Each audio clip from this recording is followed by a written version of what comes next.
বিসমিল্লাহির রহমানির রহিম। ন্যাশনাল কলেজের অনলাইন ভিত্তিক শ্রেণী শিক্ষা কার্যক্রমে তোমাদের আবারও স্বাগত। প্রিয় শিক্ষার্থীরা, আশা করছি তোমরা সবাই ভালো আছো, সরকারের দেওয়া সকল স্বাস্থ্যবিধিগুলো মেনে সুস্থ আছো। প্রিয় শিক্ষার্থীরা, যারা এই মুহূর্তে লাইভ ক্লাসে উপস্থিত আছো ন্যাশনাল কলেজ এবং ন্যাশনাল কলেজের বাহিরে, সবাইকে সকালবেলা শুভেচ্ছা জানিয়ে আমি এখন আমার আজকে লাইভ ক্লাসটি শুরু করতে যাচ্ছি। প্রিয় শিক্ষার্থীরা, তোমরা অবশ্যই অবগত আছো, আজকে আমি তোমাদেরকে জীববিজ্ঞান প্রথম পত্রের দ্বিতীয় অধ্যায় সেল ডিভিশন হতে ষষ্ঠ ক্লাসটি নেব। তো শিক্ষার্থীরা, আগের যে 5টি ক্লাস নিয়েছিলাম তা অবশ্যই তোমরা মন দিয়ে পড়বে, ভালোভাবে চেষ্টা করবে, কারণ আমরা পড়ালেও তোমাদের নিজেদের চর্চাটাই হচ্ছে মেন। তোমরা যত চর্চা করবে ততই ভালো পরীক্ষা দিতে পারবে, নিজেকে প্রস্তুত করতে পারবে। তো শিক্ষার্থীরা, আজকে আমি তোমাদেরকে বলেছিলাম যে আমি মিওসিস কোষ বিভাজনটা নিয়ে আলোচনা করব। তাহলে তোমরা অবশ্যই জানো যে কোষ বিভাজন ছিল 3 ধরনের। একটি ছিল অ্যামাইটোসিস, আরেকটি মাইটোসিস, আরেকটি ছিল মিওসিস। তো মাইটোসিস এবং মিওসিস হচ্ছে উন্নত জীবের ক্ষেত্রে প্রযোজ্য। তো সেখানে আমি বলেছিলাম যে মাইটোসিস কোষ বিভাজনটা ছিল দৈহিক কোষ বিভাজন, অর্থাৎ আমাদের যে দেহ কোষগুলো আছে সেই দেহ কোষগুলোর মধ্যে মাইটোসিস কোষ বিভাজন হয়, কারণ মাইটোসিস কোষ বিভাজনের মাধ্যমেই আমাদের দেহের বিভিন্ন অঙ্গ প্রত্যঙ্গগুলো তৈরি হওয়া, বৃদ্ধি হওয়া, এই কাজগুলো সংগঠিত হয়। কিন্তু মিওসিস কোষ বিভাজনটা বলেছিলাম তোমাদেরকে সংক্ষেপে যে এটি হচ্ছে জনন কোষ, অর্থাৎ আমাদের যে জননাঙ্গে যে জনন কোষগুলো তো উৎপন্ন হয়, যে স্ত্রীদের ক্ষেত্রে ডিম্বাণু কোষ আর হচ্ছে পুরুষদের ক্ষেত্রে শুক্রাণু কোষ, এই কোষগুলো হচ্ছে জনন কোষ। এই কোষগুলো তৈরি হচ্ছে মায়োসিস কোষ বিভাজন প্রক্রিয়ার মাধ্যমে। তাহলে শিক্ষার্থীরা, এবার তোমরা বলো তো মায়োসিস কোষ বিভাজনটা কি, অথবা হ্রাসমূলক বিভাজনটা কি? হ্যাঁ, আমি অবশ্যই তোমাদেরকে এখন বলে দিচ্ছি, তারপরেও তোমরা এটা আগের ক্লাসে অর্থাৎ এসএসসি লেভেলেও জেনে আসছো। তারপরেও আমি যেহেতু মায়োসিস কোষ বিভাজনের ধাপগুলো এবং মায়োসিস কোষ বিভাজনের উপরে আমি আলোচনা করব, তাই আমি মায়োসিস কোষ বিভাজনের সংজ্ঞাটি আগে বলবো। তার আগে তোমরা আমাকে ইনবক্সে কনফার্ম করো যে ক্লাসের অতিরিক্ত শব্দ আসছে কিনা আর লেখাটা স্পষ্ট কিনা। তো শিক্ষার্থীরা, তাহলে আমি শুরু করছি। মায়োসিস কোষ বিভাজনটা কি? প্রথমে আসছি মায়োসিস। মায়োসিস কোষ বিভাজন কি? কোষ বিভাজন কি? তাহলে শিক্ষার্থীরা, তোমরা লক্ষ্য করো মায়োসিস কোষ বিভাজনটা কি, অর্থাৎ যে কোষ বিভাজন প্রক্রিয়ায় জনন কোষের অর্থাৎ মাতৃকোষের নিউক্লিয়াসটি উপর্যুপরি 2বার বিভাজিত হয়, কিন্তু ক্রোমোজোমের বিভাজন ঘটে মাত্র 1বার, ফলে অপত্য কোষে ক্রোমোজোমের সংখ্যা মাতৃকোষের অর্ধেক হয়ে যায়। তাই এটাকে হ্রাসমূলক বিভাজনও বলা হয়, অথবা মায়োসিস কোষ বিভাজন বলা হয়। শিক্ষার্থীরা, আমি আবারও বলছি, যে কোষ বিভাজন প্রক্রিয়ায় মাতৃকোষের নিউক্লিয়াসটি উপর্যুপরি 2বার বিভাজিত হয়, কিন্তু ক্রোমোজোমের বিভাজন ঘটে মাত্র 1বার, ফলে অপত্য কোষে ক্রোমোজোমের সংখ্যা মাতৃকোষের গুণাগুণ সম্পন্ন হচ্ছে না। অর্থাৎ মাতৃকোষের ক্রোমোজোমের সংখ্যা 46টি হলে অপত্য কোষে ক্রোমোজোমের সংখ্যা হয়ে যাচ্ছে কত? 23টি করে। তাহলে শুক্রাণু কোষে সবসময় 23টি করে ক্রোমোজোম থাকে, আর ডিম্বাণু কোষে ক্রোমোজোম থাকে 23টি করে। তো শিক্ষার্থীরা, আমি তোমাদেরকে কাছ থেকে জানতে চাচ্ছিলাম যে স্পষ্ট কিনা লেখাটা, তো আমাকে কনফার্ম করলে ভালো হয়। হ্যাঁ, তো শিক্ষার্থীরা, মায়োসিস কোষ বিভাজন তোমরা জেনেছো যে এখানে দেখো, তার আগে আমি বলেছিলাম যে মাইটোসিস কোষ বিভাজনের কথা বলেছিলাম। দেখো আমি কি বলেছিলাম মাইটোসিস কোষ বিভাজনে, যে মাইটোসিস কোষ বিভাজন সমবিভাজন ছিল, অর্থাৎ সেখানে নিউক্লিয়াস এবং ক্রোমোজোম উভয়েরই 1বার করে বিভাজন হয়েছিল, ফলে অপত্য কোষে ক্রোমোজোমের সংখ্যাটি ছিল মাতৃকোষের অনুরূপ। অর্থাৎ মাতৃকোষে ক্রোমোজোমের সংখ্যা যদি 46টি থাকে, তাহলে অপত্য কোষে ক্রোমোজোমের সংখ্যাও ছিল 46টি। কিন্তু এখানে কিন্তু ডিফারেন্স আছে। তাহলে মায়োসিস কোষ বিভাজনটি হ্রাসমূলক বিভাজন, এবং এই বিভাজনটি অত্যন্ত জটিল একটি বিভাজন। আমি সেখানে তোমাদেরকে বর্ণনা করার চেষ্টা করব। এবং শিক্ষার্থীরা তোমরা অবশ্যই মনে রাখবে যে মায়োসিস কোষ বিভাজনের ক্ষেত্রে আমাদেরকে কিছু বিষয়গুলো তো অবশ্যই মনে রাখতে হবে। আর এই মায়োসিস কোষ বিভাজন প্রক্রিয়াটি যে কিভাবে আবিষ্কার হয়েছে, মায়োসিস কোষ বিভাজন প্রক্রিয়াটি যে বিজ্ঞানী আবিষ্কার করলেন, প্রতিটা অঙ্কের নামগুলো একটা কারণ থাকে। বিভিন্ন বিজ্ঞানীরা ধারাবাহিকভাবে এই নামগুলো আসে। যেমন মায়োসিস কোষ বিভাজনের নামকরণ কিভাবে হয়েছিল সেটা আমাদের অবশ্যই জেনে নিতে হবে। আর তোমরা অবশ্যই বই খাতা কলম নিয়ে রেডি থাকবে, কারণ আমি এখন যে মায়োসিস কোষ বিভাজনের কিভাবে নামকরণ করা হয়েছে সেই এবং কিভাবে আবিষ্কৃত হয়েছে, কত সালে আবিষ্কৃত হয়েছে, যখন আমি এগুলো বোর্ডে লিখব তোমরা আমার সাথে সাথে অবশ্যই খাতায় লিখে ফেলবে। তাহলে এমসিকিউর জন্য তোমাদের অনেকটুকু হেল্প হবে। আমি এখন বোর্ডে লিখব, তোমরা আমার সাথে সাথে অবশ্যই লিখবে, লিখলেই সব কিছু মনে থাকে এবং পরবর্তীতে তুমি যখন খাতাগুলো আবার দেখবে তখন এই লেখাগুলো দেখলে তোমার মনে পড়ে যাবে এমসিকিউর জন্য, মানে খুব নির্ভুলভাবে তোমরা এমসিকিউগুলো ভরাট করতে পারবে। তো শিক্ষার্থীরা আমার সাথে সাথে অবশ্যই এখন লিখে ফেলবে। আমি এখন বলছি যে মায়োসিস কোষ বিভাজনের নামকরণটা কিভাবে হয়েছিল। 1883 সালে বেনেডিন এবং হাউসার নামক দুজন বিজ্ঞানী তোমার অ্যাসকারিস ক্রিমের গ্যামিটে হ্যাপ্লয়েড সংখ্যক ক্রোমোজোম আবিষ্কার করেন প্রথমে 1883 সালে। ইবি বেনেডিন, হ্যাঁ তোমরা লিখে নাও, 1883 সালে বেনেডিন বিজ্ঞানী 1883 সালে বিজ্ঞানী বেনেডিন এবং হাউসার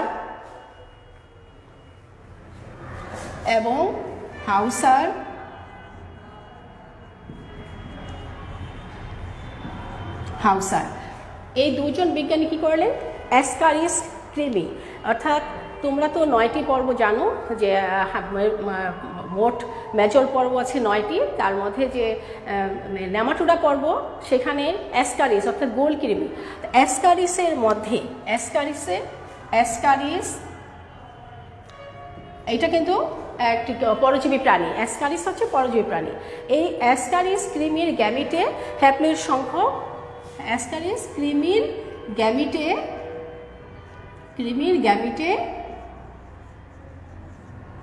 গ্যামিটে হ্যাপ্লয়েড সংখ্যক ক্রোমোজোম লক্ষ্য করেন। হ্যাপ্লয়েড সংখ্যক ক্রোমোজোম দেখতে পান। শিক্ষার্থীরা দেখো,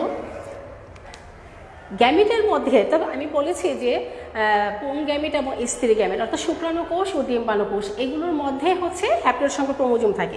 এই যে হ্যাপ্লয়েড সংখ্যক ক্রোমোজোম থাকে সেটা তো মানে এই আবিষ্কারের পূর্বে জানা ছিল না। তাহলে দেখো, এই বিজ্ঞানী বেনেডিন এবং বিজ্ঞানী হাউসার 1883 সালে কী করলেন, যে প্রথম এই যে অ্যাসকারিস ক্রিমির গ্যামিটের মধ্যে তিনি দেখতে পেলেন যে এখানে 50% অর্থাৎ 23টি করে ক্রোমোজোম আছে, অর্থাৎ এখানে 46টি করে ক্রোমোজোম নেই, অর্থাৎ হ্যাপ্লয়েড সংখ্যক ক্রোমোজোম আছে। তাহলে শিক্ষার্থীরা এর পরেও কিন্তু আবিষ্কার থেমে নেই। তাহলে দেখো, 1888 সালে স্ট্রাসবুর্গার, শিক্ষার্থীরা লিখে ফেলো, 1888 সালে স্ট্রাসবুর্গার, 1888 সালে বিজ্ঞানী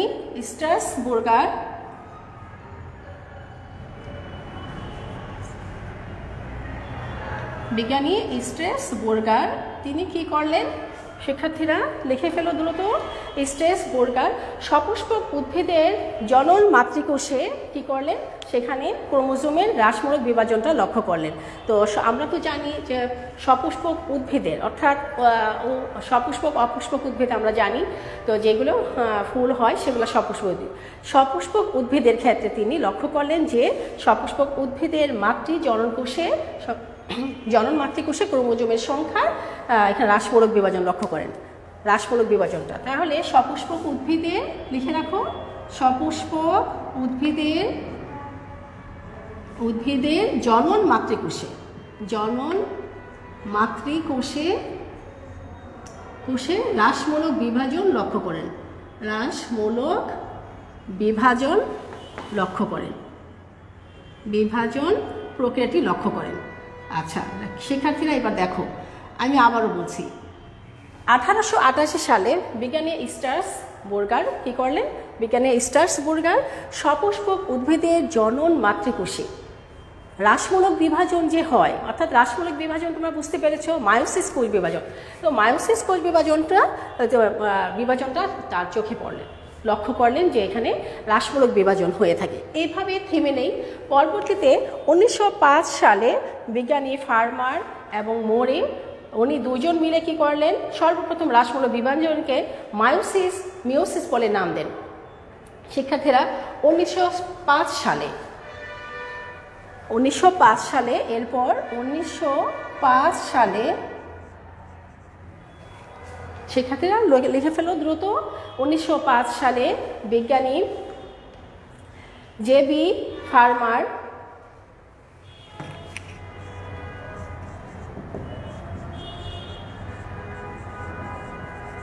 এবং জে.ই. মোর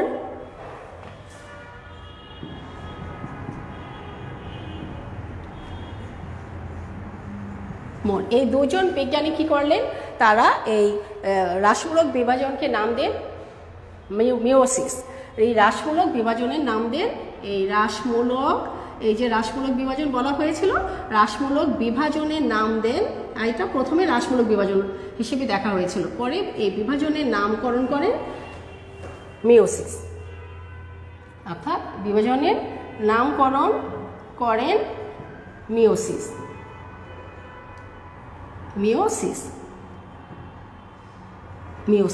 তো শিক্ষার্থীরা এটা লিখে ফেলো। কিন্তু তোমরা লক্ষ্য করে দেখবে যে মিওসিসও আমরা বইয়ের মধ্যে পাই, আবার মায়োসিসও পাই।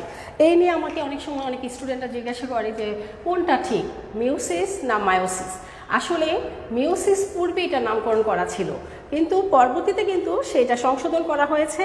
সেটা কিন্তু সেই মিওসিস নামটা কিন্তু বিজ্ঞানী বোভেরি সেটা মায়োসিস কোষ বিভাজনটা প্রত্যক্ষ করেন। এরপরে সর্বপ্রথম তো হ্রাসমূলক বিভাজনটা মিওসিস বলেন, কিন্তু বিজ্ঞানী বোভারি কি করেন? সর্বপ্রথম গোলকৃমির জননে মায়োসিস কোষ বিভাজনটা লক্ষ্য করেন।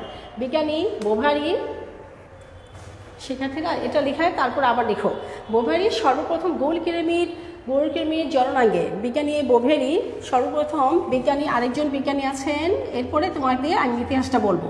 বিজ্ঞানী বোভেরি গোলকৃমির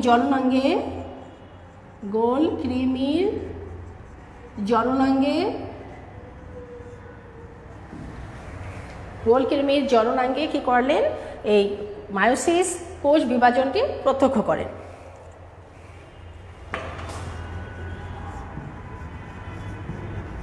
মায়োসিস কোষ বিভাজন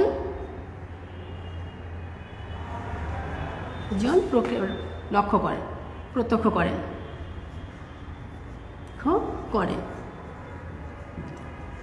হ্যাঁ শিক্ষার্থীরা, এই যে ঘটনাগুলো ঘটলো, পরবর্তী জননাঙ্গে যে মায়োসিস কোষ বিভাজনটা প্রত্যক্ষ করেন, পরবর্তীতে তার গ্রিক মূল শব্দের উপর ভিত্তি করে পরবর্তীতে কি হয়? গ্রিক মূল শব্দের উপর ভিত্তি করে, শব্দের উপর ভিত্তি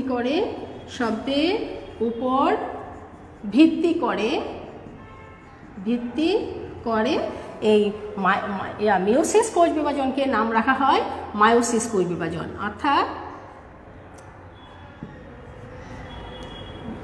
CIS মায়োসিস। তো শিক্ষার্থীরা লক্ষ্য করো, এখন মায়োসিস কোষ বিভাজনটা এভাবে আসছে। আমি আবারও বলছি কিভাবে আসছে মায়োসিস কোষ বিভাজনটা। এবার দেখো, তাহলে তোমাদের প্রশ্নটা থাকে যে মিওসিস কোষ বিভাজনটা কেন মায়োসিস বলা হচ্ছে। তাহলে তোমরা একটু লক্ষ্য করো যে 1888 সালে স্ট্রাসবুর্গার সপুষ্পক উদ্ভিদের জনন মাতৃকোষে হ্রাসমূলক বিভাজনটা লক্ষ্য করেন। তখন এটাকে নাম হয়েছিল হ্রাসমূলক বিভাজন। কেন?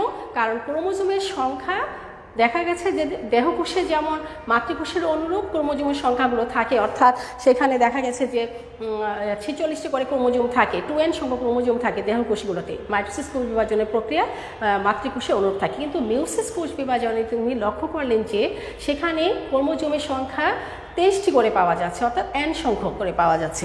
তাহলে তারপরে 1905 সালে জে.বি. ফার্মার এবং জে.ই. মোর হ্রাসমূলক বিভাজন নামকরণ করেন মিওসিস। এখন এই মিওসিসটা হিসাবে আমরা মিওসিস বলতাম, কিন্তু পরবর্তীতে দেখা গেছে যে বিজ্ঞানী বোভেরি গোলকৃমির জননাঙ্গে মায়োসিস কোষ বিভাজনটা লক্ষ্য করেন, আর পরবর্তীতে গ্রিক মূল শব্দের উপর ভিত্তি করে। তাহলে তোমাদের প্রশ্নটা ছিল যে মিওসিস কেন মায়োসিস হলো, অর্থাৎ গ্রিক মূল শব্দের উপর ভিত্তি করে এটা সংশোধন করে নাম রাখা হয়েছে মায়োসিস, আর এখন থেকে সেটাকে আমরা মায়োসিসই বলবো। তাহলে শিক্ষার্থীরা তোমরা ক্লিয়ার হলে যে মিওসিস কোষ বিভাজনটা আসলে উচ্চারণটা গ্রিক শব্দের কারণে, গ্রিক শব্দের উপর ভিত্তি করে এটাকে সংশোধন করে নাম রাখা হয়েছে মায়োসিস। তাহলে আমরা কি বলবো যে মাইটোসিস এবং মায়োসিস। তো শিক্ষার্থীরা এবার আমি আসি আরেকটি গুরুত্বপূর্ণ প্রশ্ন, যেটা তোমাদের অনুধাবন প্রশ্নে প্রায় সময় আসে। এই অনুধাবন প্রশ্নে যে অংশটা আসে সেই প্রশ্নটা এখন লিখে ফেলো। এটা খুব সুন্দর একটা প্রশ্ন, প্রায় সময় আসে। প্রশ্নটা লিখো এবং আমি এর বুঝাই দেব, তারপর তোমরা বুঝবে। প্রশ্নটা হলো যে আচ্ছা ঠিক আছে, তার আগে আমরা একটু জেনে নিই কোথায় হয় মায়োসিস কোষ বিভাজনটা, কোথায় হয় সেটা একটু জেনে নিই। কোথায় হয় এই মায়োসিস কোষ বিভাজনটা, কোথায় হয়? শিক্ষার্থীরা তোমাদেরকে আমি আগেই বলেছি, তারপরেও যেহেতু প্রশ্নটা এভাবে আসতে পারে যে মায়োসিস কোষ বিভাজনটা কোথায় হয়, এটা তোমাদের তো যেহেতু ভাইবা বোর্ডে ফেস করতে হয়, তখন আমরা অনেক সময় বলে থাকি যে মায়োসিস কোষ বিভাজনটা কোথায় হয় বা মায়োসিস কোষ বিভাজনটা কি। যখন বলো তারপরে আমরা প্রশ্ন করি যে কোথায় হয় বলো। আসলেই আমরা জানি যে মায়োসিস কোষ বিভাজনটা কোথায়, জনন কোষে, অর্থাৎ জননাঙ্গে জননকোষ সৃষ্টির সময় মায়োসিস কোষ বিভাজনটা হয়। তবে শিক্ষার্থীরা তোমাদের অবশ্যই মনে রাখা দরকার যে এককোষী যারা, তাদের হচ্ছে এককোষীদের ক্ষেত্রে, অর্থাৎ তাদের ক্ষেত্রে নিষেকের পর জাইগোট দশার পরেই মায়োসিস কোষ বিভাজন হয়।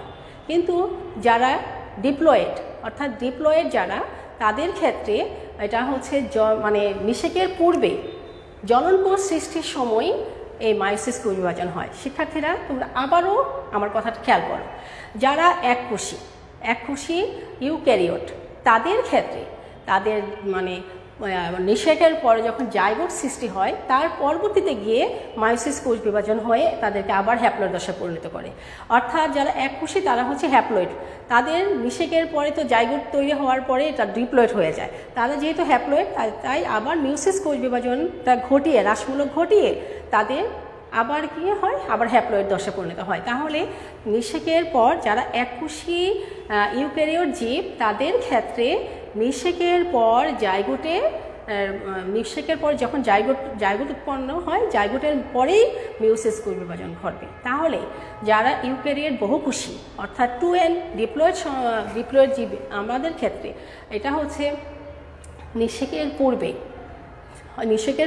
পূর্বে জননকোষ সৃষ্টির সময়। তোমরা আবারও লক্ষ্য করো জননকোষটা কি, অর্থাৎ শুক্রাণুকোষ ও ডিম্বাণুকোষ। জননকোষ সৃষ্টির সময়ই, তাহলে নিষেকের পূর্বে জননকোষ সৃষ্টির সময়ই এই মিওসিস কোষ বিভাজন হয়। তাহলে আমরা জেনে গেলাম যে মিওসিস কোষ বিভাজনটা কোথায় হয়। তাহলে শিক্ষার্থীরা এবার তোমরা লক্ষ্য করো, আমি আরেকটা আসছি যে গুরুত্বপূর্ণ প্রশ্নটি, মায়োসিস কোষ বিভাজনে ক্রোমোজোমের সংখ্যা হ্রাস পায় কেন, ব্যাখ্যা করো। এই প্রশ্নটা তোমরা এখনই লিখে ফেলো। মায়োসিস কোষ বিভাজনের সময় ক্রোমোজোমের সংখ্যা হ্রাস পায় কেন, এটা খুবই গুরুত্বপূর্ণ প্রশ্ন, অনেকবার বিভিন্ন বোর্ডে এই কোশ্চেনটি এসেছিল। মায়োসিস কোষ বিভাজনের ক্ষেত্রে লিখো তোমরা, মায়োসিস কোষ বিভাজনে ক্রোমোজোমের সংখ্যা হ্রাস পায় কেন। শিক্ষার্থীরা তোমরা লক্ষ্য করো, মায়োসিস কোষ বিভাজনে ক্রোমোজোমের সংখ্যা হ্রাস পায় কেন।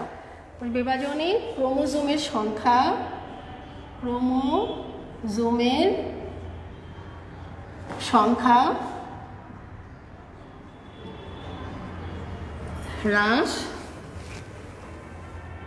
হ্রাস পায় কেন। পায় কেন? প্রশ্নটা এভাবে আসতে পারে, আবার প্রশ্নটা ডাইরেক্টও আসতে পারে যে জীবনের ধারাবাহিকতা রক্ষায় মায়োসিস কোষ বিভাজনের অবদান বর্ণনা করো। অথবা কোশ্চেনটা এইভাবে আসতে পারে, তোমরা লিখে নাও কোশ্চেনটা, যে জীবনের ধারাবাহিকতা রক্ষায়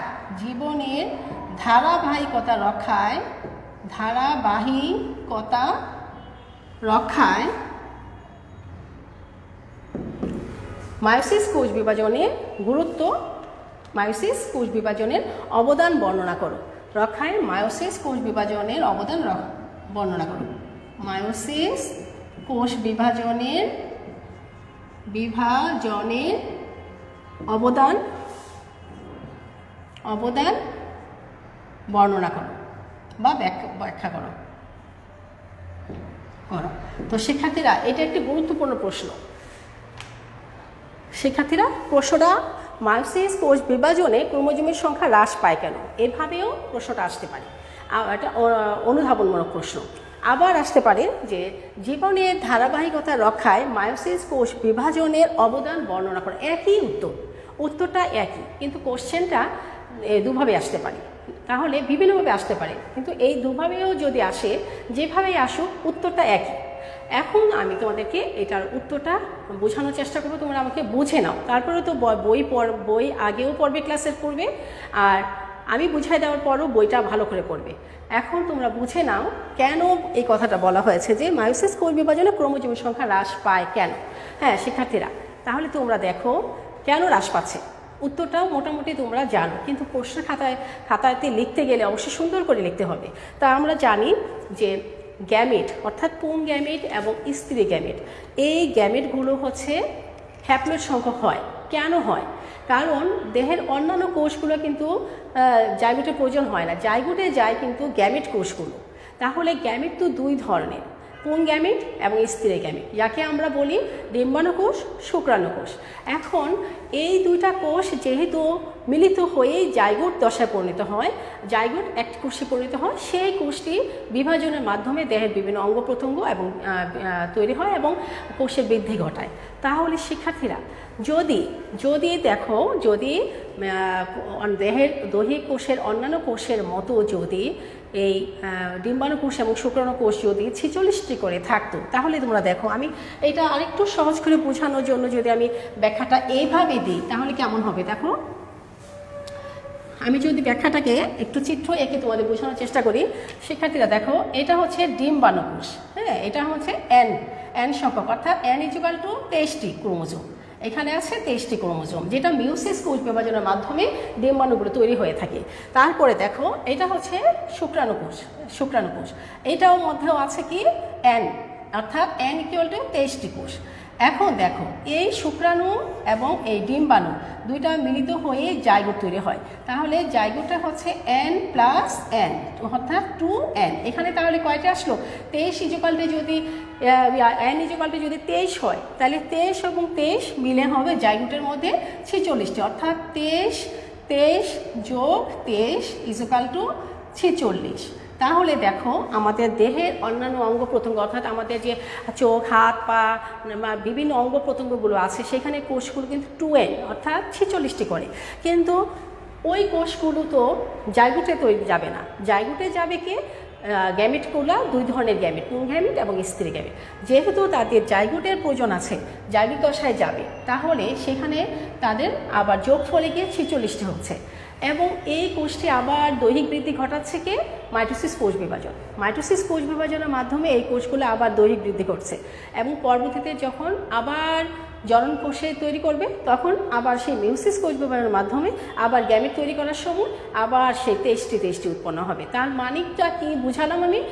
যেহেতু জাইগোট তৈরি করবে এই জনন কোষগুলো, তাই যদি এখানে আমি বলছি, খেয়াল লক্ষ্য করো, যদি এখানে 23টি জায়গায় যদি 46টি হতো, তোমরা লক্ষ্য করো, আমি সাপোজ ধরে নিলাম যে এটা 2n যদি হতো, হ্যাঁ, এখানে যদি 46টি হতো, এটাও যদি 2n হতো, অর্থাৎ 46টি হতো, যেহেতু তারা জাইগোট তৈরি করবে, তাহলে 46 + 46, তাহলে 46 আর 46, তাহলে কয়টি হতো? হ্যাঁ, 92টি হয়ে যেত। তাহলে এই 92টি কোষ তাহলে কি হতো, আমাদের বিকলাঙ্গ, আমাদের দেহে আমাদের যে মাতৃ অর্থাৎ আমরা যে পূর্বপুরুষের মতো যে জন্মাচ্ছি, পূর্বপুরুষের আকার আকৃতি নিয়ে জন্মাচ্ছে, সেটা বিকৃতি ঘটত। কারণ এখানে ক্রোমোজোমের সংখ্যা দ্বিগুণ হয়ে যেত এবং এই দ্বিগুণ হয়ে যাওয়ার কারণে পরবর্তীতে দেখা যেত আবার দ্বিগুণ হতো, আবার সেই মানে প্রতিটা ক্ষেত্রে ক্রোমোজোমগুলো ব্যালেন্স থাকতো না, অর্থাৎ 92টি আবার যোগফল, এভাবে করে একটা মানে সমাজ মানে আমাদের যে পরিবেশের মধ্যে একটি বিশাল বড় একটা সমস্যা দেখা দিত। অর্থাৎ এই ক্ষেত্রে আমরা দেখতাম যে ক্রোমোজোমই যেহেতু জীবের লক্ষণ নিয়ন্ত্রণকারী জিন বহন করে, তাই আমাদের কী হবে, ক্রোমোজোমগুলো যে দ্বিগুণ হয়ে যেত, তাহলে সন্তান সন্ততি আর তার পিতামাতার গুণ সম্পন্ন কখনোই হতো না। তাহলে আমাদের কী মনে রাখতে হবে যে অবশ্যই 23 যোগ 23 অর্থাৎ 46টি হবে জাইগোটে, এইটাই হচ্ছে নিয়ম। তাহলে তোমরা নিশ্চয়ই এতক্ষণে বুঝে গেছো কেন 23টি করে হয়। তাহলে সন্তান কখনই আর পিতামাতার মতো হতো না, তারা বিকৃত হয়ে অন্য একটি আকৃতি ধারণ করত, আর এটা জীব সমাজের জন্য একটা ভয়াবহ পরিস্থিতি সৃষ্টি হতো। তো ডিপ্লয়েড, সেজন্যই আমরা বলতে পারি যে ডিপ্লয়েড জীবের ক্ষেত্রে যে গ্যামেট সৃষ্টিকালে আর হ্যাপ্লয়েড জীবের ক্ষেত্রে গ্যামেট সৃষ্টির পরে এই কি হয়, এটা হচ্ছে জাইগোট তৈরি হয় এবং মানে ডিপ্লয়েড জীবে গ্যামেট সৃষ্টিকালে মিউসিস কোষ বিভাজন হয়ে ক্রোমোজোমের সংখ্যা হ্রাস করে দেয়, আর হচ্ছে হ্যাপ্লয়েড জীবে জাইগোট তৈরি হওয়ার পরে মিউসিস কোষ বিভাজনের মাধ্যমে সেখানে কি হচ্ছে, হ্রাস করে দিচ্ছে ক্রোমোজোমের সংখ্যা, অর্থাৎ 46 থেকে 23টি করে দিচ্ছে। তাহলে তোমরা অবশ্যই বুঝে গেছো যে ক্রোমোজোমের সংখ্যা কেন হ্রাস পায়। এক কথায় যে ক্রোমোজোমের সংখ্যার ব্যাখ্যা তো অবশ্যই করবা, আমি এক কথায় আবার বলছি যে জাইগোটের তৈরি করে একমাত্র জনন কোষ, শুক্রাণু কোষ, ডিম্বাণু কোষ মিলিত হয়ে জাইগোট তৈরি করে। যেহেতু দুটা কোষ মিলিত হবে, তাই ক্রোমোজোমের সংখ্যা যে জাইগোটে গিয়ে আবার 46টি হবে, আবার ব্যালেন্স তৈরি হবে। কিন্তু 46টি করে যদি উভয়ের মধ্যে ক্রোমোজোম থাকতো, তাহলে তাদের জাইগোট তৈরি হওয়ার পরে 92টি ক্রোমোজোম হয়ে যেত, আর ফলে দেখা যেত যে সন্তানগুলো তার মা বাবার থেকে ভিন্ন আকৃতির, ভিন্ন বৈশিষ্ট্য নিয়ে জন্মাতো। ফলে জীব সমাজের মধ্যে একটি অদ্ভুত মানে একটা বিশৃঙ্খলার সৃষ্টি হতো।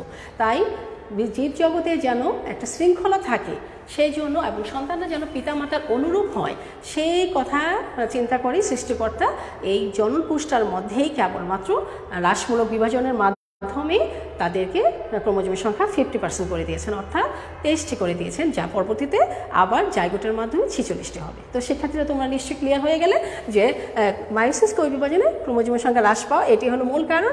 আর জীবনের ধারাবাহিকতা রক্ষা, এটা অর্থ সেটাই, কারণ জীবনের ধারাবাহিকতা রক্ষা মানে আমাদের যে আমরা পিতামাতার সন্তানরা যে বাবা মার অর্থাৎ মানুষের সন্তানগুলো মানুষের আকৃতি নিয়ে জন্মাচ্ছে, তারপর পশু পাখি যে পশু তার সন্তানগুলো সেই পশুদের আকৃতি হয়ে জন্মাচ্ছে, এই যে এটাই হচ্ছে জীবনের ধারাবাহিকতা, অর্থাৎ প্রতিটা জীব তার ধারাবাহিকতা রক্ষা করে যাচ্ছে। এই ধারাবাহিকতা রক্ষা হচ্ছে শুধুমাত্র মায়োসিস কোষ বিভাজন হচ্ছে বলে, মায়োসিস কোষ বিভাজনের মাধ্যমে জনন কোষগুলো হ্রাস পাচ্ছে বলে, এবং হ্রাস পাওয়ার ফলে আবার জাইগোটের মাধ্যমে আবার সেগুলো আবার ডিপ্লয়েড হয়ে আবার পরবর্তীতে মায়োসিস কোষ বিভাজনের মাধ্যমে আবার হ্যাপ্লয়েড হয়ে যাচ্ছে। এই জন্যই জীবের ধারাবাহিকতা রক্ষা হচ্ছে। তো সেক্ষেত্রে তোমরা নিশ্চয়ই ক্লিয়ার হয়ে গেলে। এখন আমি মায়োসিস কোষ বিভাজনের কিছু বৈশিষ্ট্যগুলো আমি বলবো। তো তোমরা লক্ষ্য করো মায়োসিস কোষ বিভাজনের বৈশিষ্ট্যটা কী, আর তোমরা অবশ্যই জেনে গেছো বৈশিষ্ট্য। আমরা মায়োসিস কোষ বিভাজনের বৈশিষ্ট্য অনেক সময় এগুলো আসে যে মায়োসিস কোষ বিভাজনের বৈশিষ্ট্য লিখো, মায়োসিস কোষ বিভাজনের বৈশিষ্ট্য লিখো। শিক্ষার্থীরা তোমরা তো অবশ্যই জানো যে মায়োসিস কোষ বিভাজনটা কি, হ্রাসমূলক বিভাজন। এটা একটি বৈশিষ্ট্য যে মায়োসিস কোষ বিভাজনটি হচ্ছে হ্রাসমূলক বিভাজন। এখানে কি যে মাতৃকোষের নিউক্লিয়াসটি দুবার বিভাজিত হলেও ক্রোমোজোমের বিভাজন ঘটে মাত্র একবার, এটা একটি বৈশিষ্ট্য। তারপরে হচ্ছে আমরা বলতে পারি যে এখানে মায়োসিস কোষ বিভাজনের মাধ্যমে জনন কোষ সৃষ্টি হয়, যেখানে ক্রোমোজোমের সংখ্যা হচ্ছে 23টি করে থাকে। তারপরে বলতে পারি যে একমাত্র ডিপ্লয়েড জীবেই মায়োসিস কোষ বিভাজনটি হয়ে থাকে। আর হ্যাপ্লয়েড জীবে জাইগোটের সৃষ্টির পরে মায়োসিস কোষ বিভাজনটা হয়ে থাকে। তো শিক্ষার্থীরা তারপরে আবার আছে যে মায়োসিসের প্রোফেজ এক দীর্ঘস্থায়ী হয়েছে, কারণ এই উপপর্যায়ে মায়োসিস কোষ বিভাজনটা যখন আমি তোমাদেরকে বর্ণনা করব তখন দেখতে পারবে যে মায়োসিস কোষ বিভাজন যে এক, মায়োসিস কোষ বিভাজন দুই, মায়োসিস কোষ বিভাজন এক পর্যায়টি অনেক দীর্ঘস্থায়ী।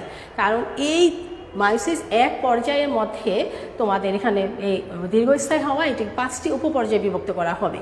তারপরে হচ্ছে আমরা এই কোষ বিভাজনের মধ্যে আরও বলতে পারি যে মায়োসিস কোষ বিভাজনের মধ্যে হোমোলোগাস ক্রোমোজোমের মধ্যে ক্রসিং ওভার হয়, ফলে জিনগত বিনিময় ঘটে। মায়োসিস কোষ বিভাজনের মধ্যে আরেকটি প্রধান বৈশিষ্ট্য হচ্ছে এখানে ক্রসিং ওভার হবে হোমোলোগাস ক্রোমোজোমের মধ্যে।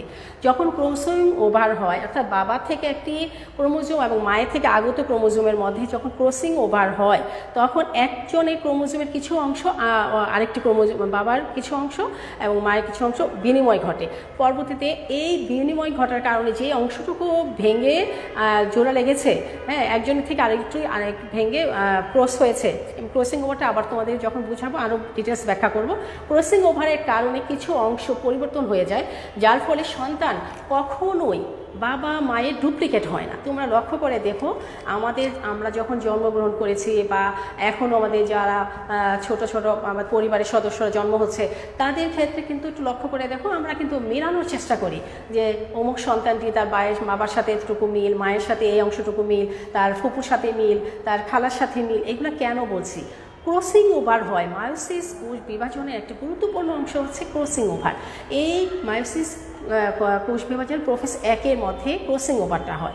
ক্রসিং ওভারের হচ্ছে ক্রোমাটিডের বিনিময় হয়, কিছু অংশ বিনিময় হয়। ওই বিনিময় হওয়ার কারণে ওই ক্রোমাটিডের মধ্যে যে জিনগুলো ছিল সেই জিনগুলো মানে অপত্য কোষের মধ্যে অর্থাৎ নবজাতকের মধ্যে তার মধ্যে সেটা স্থানান্তর হয়। ফলে ওই সন্তানটি হুবহু তার মায়ের মতো হচ্ছে না, হুবহু তার বাবার মতো হচ্ছে না, তবে কিছু কিছু বৈশিষ্ট্যগুলো তারা 50% বলতে পারো বাবা মায়ের বৈশিষ্ট্যগুলো পেয়ে থাকে, আর কিছু বৈশিষ্ট্যগুলো তার পরিবারে অর্থাৎ চাচা, তারপরে হচ্ছে ফুপু, দাদা দাদি, নানা নানি, খালা মামা এদের থেকে অথবা তার পূর্বপুরুষের রক্তের সম্পর্ক যারা আছে তার থেকে কিছু অংশ পেয়ে থাকে শুধু ক্রসিং ওভারের কারণে। তো দেখো এর ফলে কি হচ্ছে, জীব হুবহু মানে একটু হলেও চেঞ্জ হয়ে আসছে। কিছুটা বৈশিষ্ট্য তার নিজস্ব অর্থাৎ প্রজাতিটা অর্থাৎ সে স্বতন্ত্র, সে হুবহু কারো মতো না, তবে অনেক কিছু মিল হওয়ার পরেও সে স্বতন্ত্র, সে আলাদাই একটা ব্যক্তি। তাহলে এই জিনিসটা হচ্ছে মায়োসিস কোষ বিভাজনের কারণে। শিক্ষার্থীরা মায়োসিস কোষ বিভাজনের মধ্যে কিন্তু আমরা দেখেছি কি যে অপত্য কোষ একটি নিউক্লিয়াস দুইবার বিভাজিত হয়, আর কি হচ্ছে ক্রোমোজোম বিভাজন হয় একবার, কিন্তু অপত্য কোষ কিন্তু 4টি করে তৈরি হয়। তাহলে প্রথম মায়োসিস কোষ বিভাজনে 2টি, পরবর্তীতে আরও 2টি, তাহলে এখানে হচ্ছে 4টি। তাহলে মায়োসিস কোষ বিভাজন আরেকটি বৈশিষ্ট্য হচ্ছে মাতৃকোষ থেকে অপত্য কোষ তৈরি হয় টোটাল 4টি করে। তো শিক্ষার্থীরা আমরা কিন্তু মায়োসিস কোষ বিভাজনের ফলে কিন্তু আমি বলেছি যে এখানে বংশগতিতে বিশেষ ধরনের প্রকরণ সৃষ্টি হয়।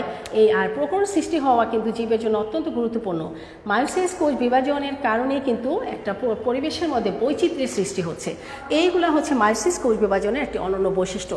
তো শিক্ষার্থীরা আমি তোমাদেরকে এখন একটি গুরুত্বপূর্ণ অংশ মায়োসিস কোষ বিভাজনটা যে একটি কোষ থেকে যে 4টি কোষের সৃষ্টি হয়, আমি একটা ছক আজকে তৈরি করব এবং সেই ছকটি তোমরা শুধু আজকে তুলে নাও। আর ছকের ভেতর থেকে আমি মায়োসিস কোষ বিভাজনের 1 নম্বর বিভাজনটি আমি পরবর্তী ক্লাসে আলোচনা করব এবং মায়োসিস 2 কোষ বিভাজনটি তার পরবর্তী ক্লাসে আলোচনা করব। এটা একটা বিশাল জটিল প্রক্রিয়া, একটি ক্লাস বা 2টি ক্লাসে এটা সম্পন্ন করা সম্ভব নয়, অনেক কিছু বোঝার আছে। তো তোমরা এখন যেটি করবে, একটি ছক মায়োসিস টোটাল কোষ বিভাজনটার উপর আমি একটা ছক এখন আমি বোর্ডে লিখব, তোমরা অবশ্যই আমার সাথে সেটি লিখবে। তার পরবর্তীতে আমি ওই ছকের কোন কোন অংশগুলো আমি আলোচনা করছি সেটা তোমরা বুঝতে পারবে। তো প্রথমত লিখে নাও শিক্ষার্থীরা, মায়োসিস কোষ বিভাজনটা যেহেতু অনেক জটিল একটি প্রক্রিয়া, তাই এই প্রক্রিয়াটিকে বর্ণনার সুবিধার্থে এটাকে একটি ছক আকারে তৈরি করা হয়েছে। শিক্ষার্থীরা তোমরা এখন তোমরা দেখো, লক্ষ্য করো যে কী বলেছে আমি, যে মায়োসিস প্রক্রিয়াটি অত্যন্ত জটিল এবং অবিচ্ছিন্ন একটি ধারাবাহিক প্রক্রিয়া, এবং এটিতে নিউক্লিয়াসটা পরপর দুবার বিভক্ত হলেও ক্রোমোজোম বিভক্ত হয় একবার। ফলে অর্থাৎ কোষ, নিউক্লিয়াস এবং ক্রোমোজোম এই তিনটি বিভাজনের উপর ভিত্তি করে মায়োসিস প্রক্রিয়াটাকে একটি ছক আকারে ব্যাখ্যা করা যেতে পারে। তাহলে দেখো, প্রথমত মায়োসিস কোষ বিভাজন, মায়োসিস কোষ বিভাজন, দ্রুত লিখে ফেলো, সময় কম। কোষ বিভাজন, এখন আমি এই মায়োসিস কোষ বিভাজনটাকে প্রথমে আমি দুটা ভাগে ভাগ করব, মায়োসিস 1, মায়োসিস 1, আরেকটি হচ্ছে মায়োসিস 2, মায়োসিস 2।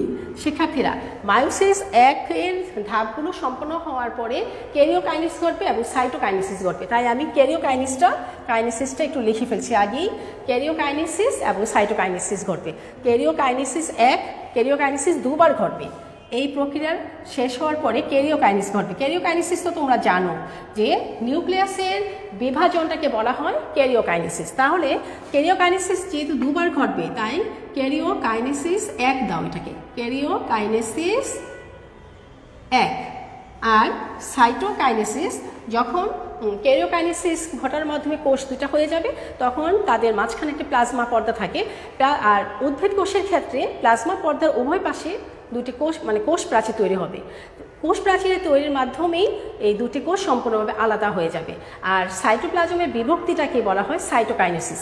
যেহেতু মায়োসিস 1 এর মধ্যেও ক্যারিওকাইনেসিস এবং সাইটোকাইনেসিস ঘটে, এবং মায়োসিস 2 এর মধ্যেও কোষ বিভাজন শেষ পর্যায়ে গিয়ে ক্যারিওকাইনেসিস এবং সাইটোকাইনেসিস ঘটবে, তাই এটাকে আমি প্রথমটাকে ক্যারিওকাইনেসিস 1 এবং সাইটোকাইনেসিস 1 লিখছি, সাইটোকাইনেসিস 1। আর মায়োসিস, এখন আমরা এইটা হচ্ছে দুটা প্রক্রিয়া শেষে নিউক্লিয়াসের বিভাজন এবং সাইটোপ্লাজমের বিভাজন। তো পর্যায়টা হচ্ছে মায়োসিস কোষ বিভাজনের পর্যায়টা হচ্ছে আসলে এই পর্যায়, অর্থাৎ এই মায়োসিস কোষ বিভাজনের পর্যায়টা হচ্ছে মোট, শিক্ষার্থীরা লিখে ফেলো, দ্রুত লিখে ফেলো, 4টি: prophase 1, metaphase 1, anaphase 1, telophase 1। Prophase 1, prophase 1, anaphase 1, metaphase 1, metaphase 1, anaphase 1, anaphase 1, telophase 1, telophase 1।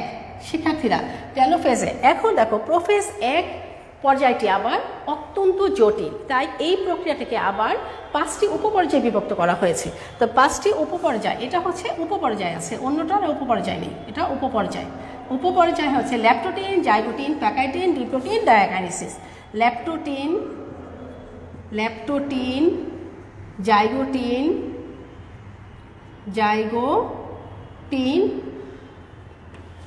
Pachytene,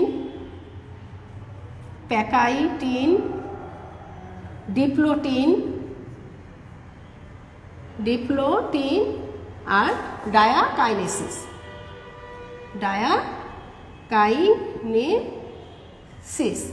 এখন এই হচ্ছে কি প্রোফেজ 1 এর ধাপ। তারপরে হচ্ছে এবার আমরা দেখব যে সাইটোকাইনেসিসে, যেটা মায়োসিস 2 এর ক্ষেত্রেও আমরা একই জিনিস পাবো। যে এখানেও আমি বলেছিলাম যে তোমাদেরকে লেখাটা দেখা যাচ্ছে কিনা শিক্ষার্থীরা, এখানে দেখো তোমরা, হ্যাঁ একটু দেখো, দ্রুত লিখে ফেলো। আজকে আমি ছক দিয়ে শেষ করব, পরবর্তীতে আমি আবার ব্যাখ্যা যাব। তাহলে দেখো এখানে কি বলেছিলাম আমি, ক্যারিওকাইনেসিস 1, সাইটোকাইনেসিস 1। এখানে আমরা লিখবো ক্যারিওকাইনেসিস 2, কারণ মায়োসিস 2 এটা। ক্যারিওকাইনেসিস 2, আরেকটা হচ্ছে কি সাইটোকাইনেসিস 2। সাইটোকাইনেসিস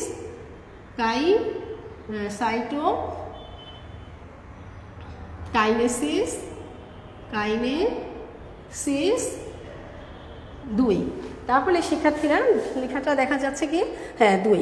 কেন হচ্ছে যে মায়োসিস কোষ বিভাজন শেষ হওয়ার পরে, 2 শেষ হওয়ার পরে আবার ক্যারিওকাইনেসিস ঘটবে, সেটা ক্যারিওকাইনেসিস 2, অর্থাৎ নিউক্লিয়াসের বিভাজন ঘটবে। আবার নিউক্লিয়াসের বিভাজনটাকে বলা হয় ক্যারিওকাইনেসিস। তারপরে নিউক্লিয়াসের বিভাজনের পরে সবশেষে সাইটোপ্লাজমের বিভাজন ঘটবে। আর সাইটোপ্লাজমের বিভাজন ঘটে কোষ প্রাচীর তৈরি হবে উদ্ভিদের ক্ষেত্রে। তারপরে দুটো একদম সম্পূর্ণ আলাদা হয়ে যাবে, সেটাকে বলা হয় সাইটোকাইনেসিস। যেহেতু এটা দ্বিতীয়বার আবার, তাই সাইটোকাইনেসিস 2। তো শিক্ষার্থীরা এখন লক্ষ্য করো, এই যে হলো এই পর্যায় কিন্তু এখানে দুটা, প্রোফেজ 2, মেটাফেজ 2, অ্যানাফেজ 2। এটার এই কোষের পর্যায় হচ্ছে 2টি, অর্থাৎ সাইটোকাইনেসিস না, অর্থাৎ মায়োসিসের পর্যায় 2টি। এখানে 4টি পর্যায় হচ্ছে 4টি, এখানে পর্যায় হচ্ছে 4টি। আমি আর একটু নিচে লিখছি সুবিধার জন্য। পর্যায় হচ্ছে 4টি। এখানেও হচ্ছে কি যে prophase 2, metaphase 2, anaphase 2, telophase 2। Prophase 2, metaphase 2, anaphase 2, আরেকটি হচ্ছে টেলোফেজ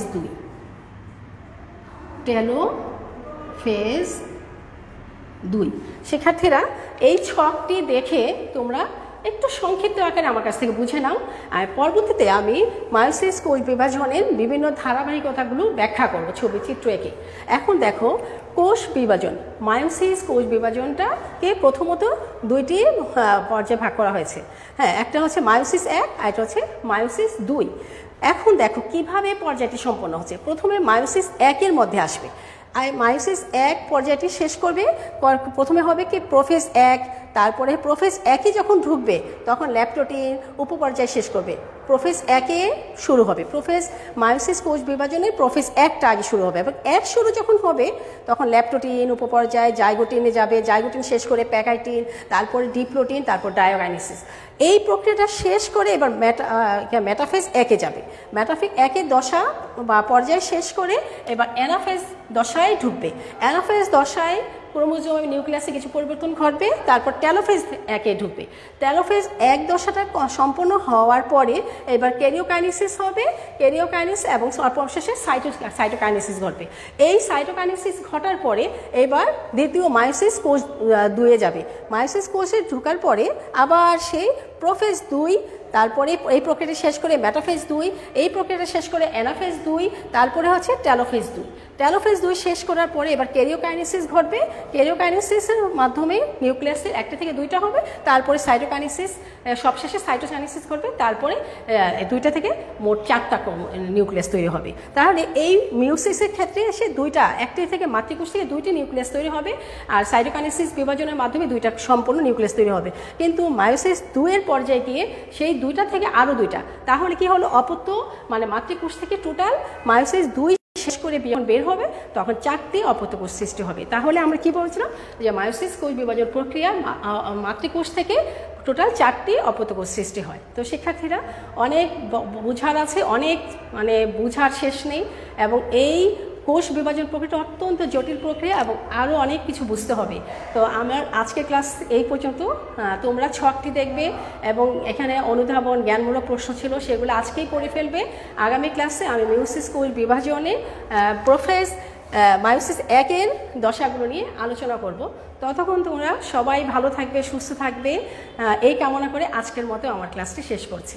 আল্লাহ হাফেজ।